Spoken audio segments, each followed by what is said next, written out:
সাংবাদিক ভাই ও বোনেরা যারা অপেক্ষা করছেন, অনেক কষ্ট করে অপেক্ষা করছেন। আর এই যে যেখানে আমরা আজকে অনুষ্ঠানটা সংগঠিত হতে দেখছি, এটা যুব শক্তি তার অফিস হিসেবে ব্যবহার করছেন এবং যুব শক্তিকে অনেক ধন্যবাদ। এবং যুব শক্তির আজকের আয়োজন দিয়ে কিন্তু বাংলাদেশে যুব অন্যান্য সংগঠনের চেয়ে যুব শক্তি একটা তার যে আলাদা মাত্রা, এটা তারা যোগ করলো।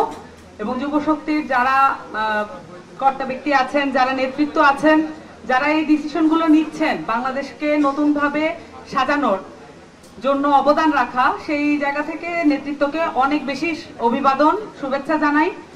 নেতৃত্বরা দেখা গেছে যে তারা দিনরাত পরিশ্রম করছেন এবং বাংলাদেশে শুধুমাত্র যুবদেরকে যেভাবে ক্যাডার ভিত্তিক সংগঠনে যেভাবে ব্যবহার করা হয়, সেভাবে ওই ক্যারেক্টার থেকে বেরিয়ে এসে তারা একটা ক্রীড়ানক হিসেবে নিজেদেরকে প্রমাণ করার চেষ্টা করে যাচ্ছেন।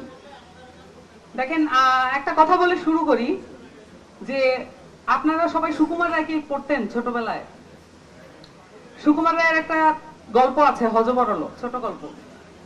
বাংলাদেশের গণতান্ত্রিক অবস্থা, বাংলাদেশের রাজনৈতিক দলগুলোর অবস্থা, রাজনৈতিক অবস্থা বোঝার জন্য হযবরল বা সুকুমার রায়ের অন্যান্য গল্প খুবই ইম্পর্টেন্ট।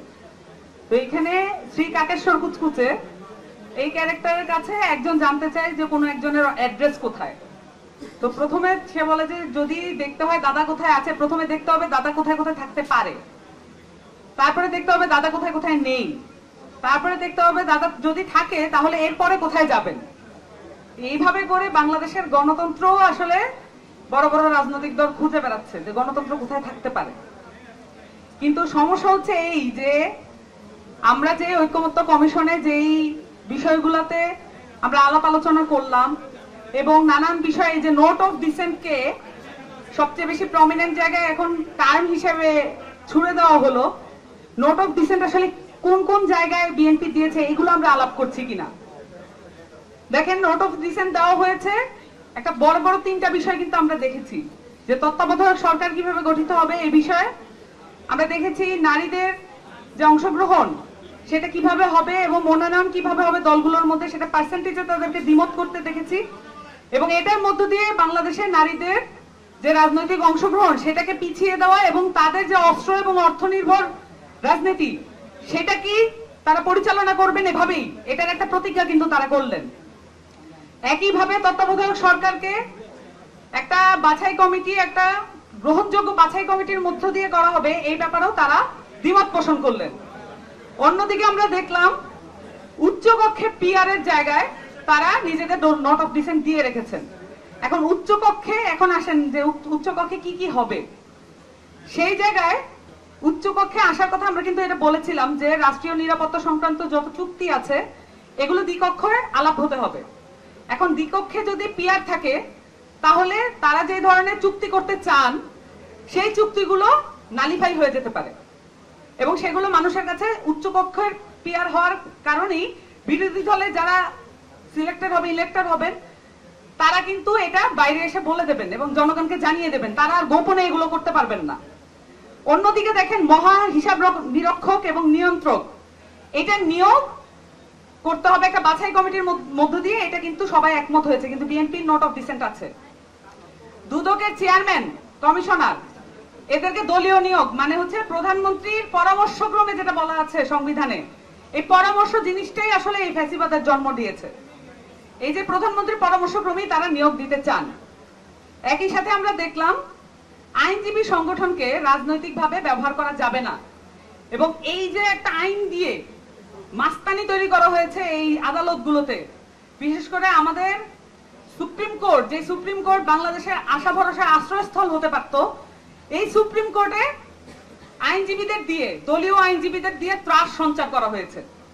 সেখানে গুন্ডামি মাস্তানি সবই চলে, সেখানে সাধারণ মানুষ প্রবেশ করতে পারবে না, কিন্তু আইনজীবীদের দিয়ে ওখানে মাস্তানি করা চলবে। সো এই জিনিসগুলো হচ্ছে বিএনপির নোট অফ ডিসেন্ট। এখন এই বিষয়গুলা কোনটা আসলে, একই সাথে আরেকটা জিনিস বলি যে সরকারি কর্ম কমিশনে যে নিয়োগগুলো হবে, চেয়ারম্যান যে নিয়োগ হবে, সেইটা একটা বাছাই কমিটির মধ্য দিয়ে হোক, এটা আমরা চাই, কিন্তু বিএনপি এটাতে নোট অফ ডিসেন্ট দিয়েছে। এখন দেখেন, বিএনপির আরেকজন বড় নেতা সেদিন এক ভাষণে বলেছেন যে আপনারা শুধু ভাই ভাই পাশ করে আসেন, বাকিটা আমরা দেখব। তাহলে এখন খুব পরিষ্কার না, সরকারি কর্ম কমিশনে আপনি চেয়ারম্যান নিয়োগ করবেন আর ওদিকে উনি দেখবেন, এটা তো খুব পরিষ্কার যে প্ল্যানটা কোন দিকে যাচ্ছে। এবং এই ঘটনার কারণে আজকে যে এই যে কোটা সংস্কার আন্দোলন থেকে এই যে গণঅভ্যুত্থান এই পর্যন্ত চলে আসলো, এটা তো কর্মসংস্থানের এই যে দুরবস্থা এবং কোটার মাধ্যমে যেভাবে নিয়োগ করা হয়েছে, দলীয় নিয়োগ করা হয়েছে, এইভাবে এই প্রসেসটার কারণেই তো এত সমস্যা দেখা গেল। তো এই যে বিষয়গুলো, এইগুলোতে আসলে নোট অফ ডিসেন্ট বিএনপি দিয়ে রেখেছে। নোট অফ ডিসেন্ট কোনো গণতান্ত্রিকতার জন্য দেয় নাই, নোট অফ ডিসেন্ট রয়েছে বাংলাদেশের মানুষের গণতান্ত্রিক অধিকারের বিরুদ্ধে বিএনপি নোট অফ ডিসেন্ট দিয়ে রেখেছে।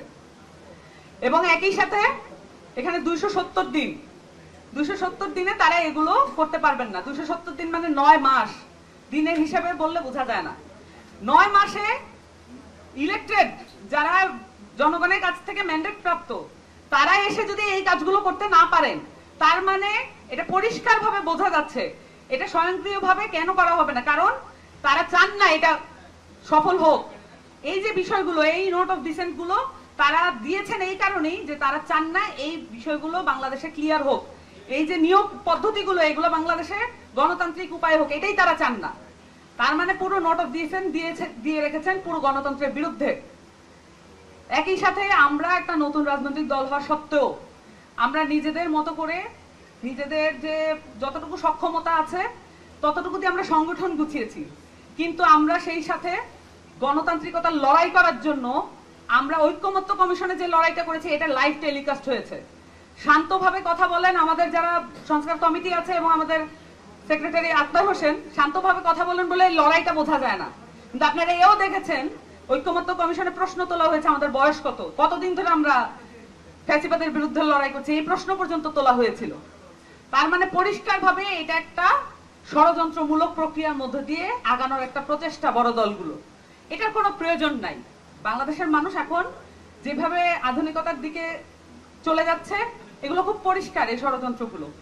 তো সেই সাথে আরেকটা বিষয় বলে রাখি যে এই যে দেখেন আমরা একটা রাজনৈতিক দল হিসেবে আমরা শাপলা প্রতীক চেয়েছিলাম, কিন্তু গ্যাজেটভুক্ত হয়েছে শাপলা কলি।